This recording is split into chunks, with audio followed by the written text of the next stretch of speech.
영국의 국방장관 벤 월러스에 따르면 다가오는 새로운 위협에 맞서고 영국의 군사력을 대폭 향상시키기 위해선 대한민국과 긴밀한 군사동맹을 통하여 K9A2 자주포를 포함한 레드백 장갑차 그리고 KF-21 전투기 등 가성비와 성능을 두루 갖춘 한국산 무기 도입을 대거 검토할 필요성이 있다는 영국의 차기 국방무기 증진 보고서를 공개하였습니다. 특히 영국 공군은 현재 초기형 전투기들을 교체하고 신전투기를 도입하려는 이른바 차세대 전투기 도입 사업을 진행 중에 있습니다.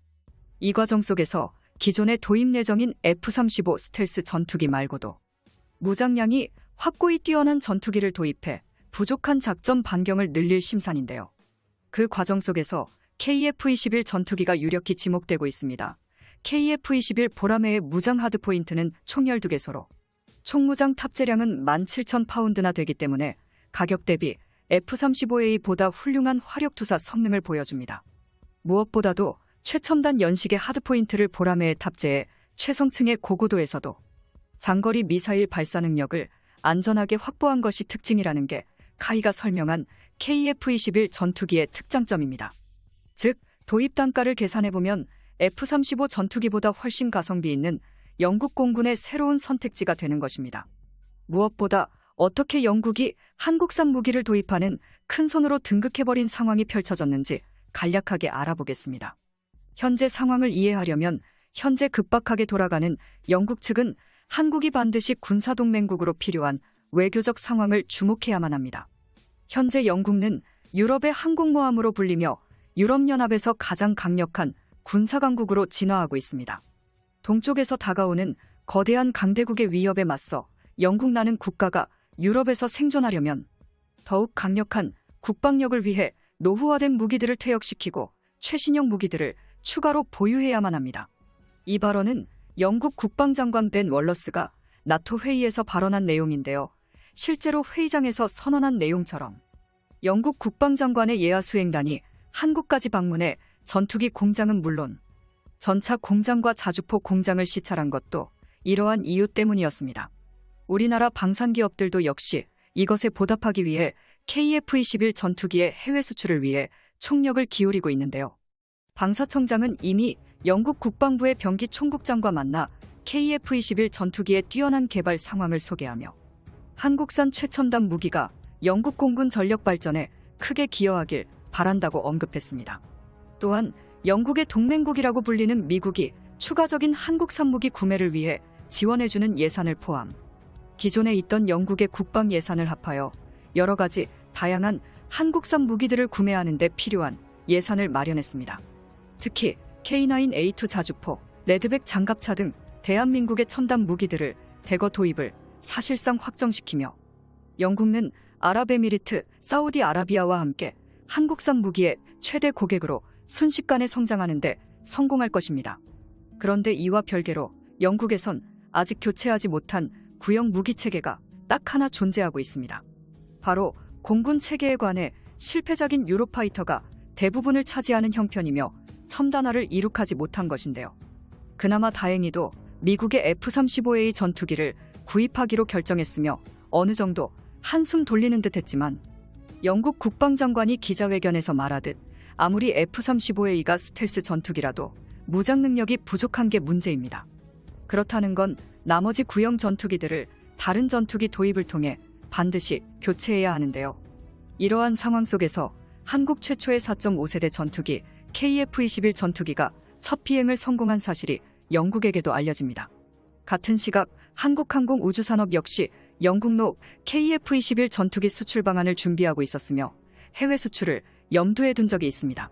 KF-21 전투기 같은 경우 규모의 경제를 통해 생산 라인을 추가적으로 늘려 전투기의 물량을 증가시켜야만 부품 다변화와 가격 하락을 통해 성능과 가성비 경쟁 면에서 최종 우위를 점할 수 있게 됩니다. 모범적인 예시로 K9 자주포가 꾸준한 해외 수출을 통해 세계 점유율 50%를 돌파한 후 성능 업그레이드는 물론 한 대당 생산 가격도 세계 최고 수준으로 성장한 것을 보듯 군사 전문가들 사이에선 KF-21 보라매 전투기 역시 최소 500대 이상 생산되어야만 다음 개량 형태인 블록2 스텔스기와 블록3 5.5세대 스텔스 기체로 발전하기 수월하다고 주장하고 있습니다. 그렇다면 400대의 보라매를 달성하기 위하여 한국항공우주산업이 계획하는 KF-21 전투기의 해외 수출 전략은 과연 무엇일까요? 영국 입장에서 보면 KF-21 전투기가 2026년에 개발이 완료되는 상황이 굉장히 매력적으로 다가올 수밖에 없습니다. KF-21 전투기까지 추가적으로 도입하여 한국산 무기로 군사무기 플랫폼을 완전히 통일시켜버린다면 부품 호환을 통해 장비 성능 업그레이드와 AS 서비스 면에서 어마어마한 예산 절감은 물론 한국의 방산기업들에게 상위 고객 국가가 되어 추가적인 서비스 체계를 받을 수 있는 메리트가 존재합니다. 이러한 플랫폼 통일의 이점은 한국산 무기 역시 동일하게 가지고 있습니다. 세계적으로 메이드 인 코리아의 무기가 각광받고 있다는 것도 영국에서 엄청난 메리트를 가집니다. KF-21 전투기의 무장창은 다운그레이드를 절대 하지 않은 KGB와 천룡 미사일 등 완전히 동일 사양이며 한국형 A사 레이더의 질화갈륨은 동일 사양의 갈륨 비소 대비 세계 1위 수준의 탐지력과 내구도를 기록하는 데 성공했습니다. 전투기의 엔진으로는 슈퍼호넷과 동일한 쌍발 터보팬 형식의 F414 엔진을 탑재했으며 추후 우리나라가 개발 중인 4만 파운드급 램제트 엔진으로 대거 교체가 될 가능성이 높습니다. 이것은 첨단 소재를 통해 기체 무게가 가벼워진 보라매 전투기의 기동력을 훨씬 상향시켰으며 무엇보다도 공대공 미사일인 미티어는 세계 최고의 전투기용 대공 미사일이라는 스펙을 자랑합니다.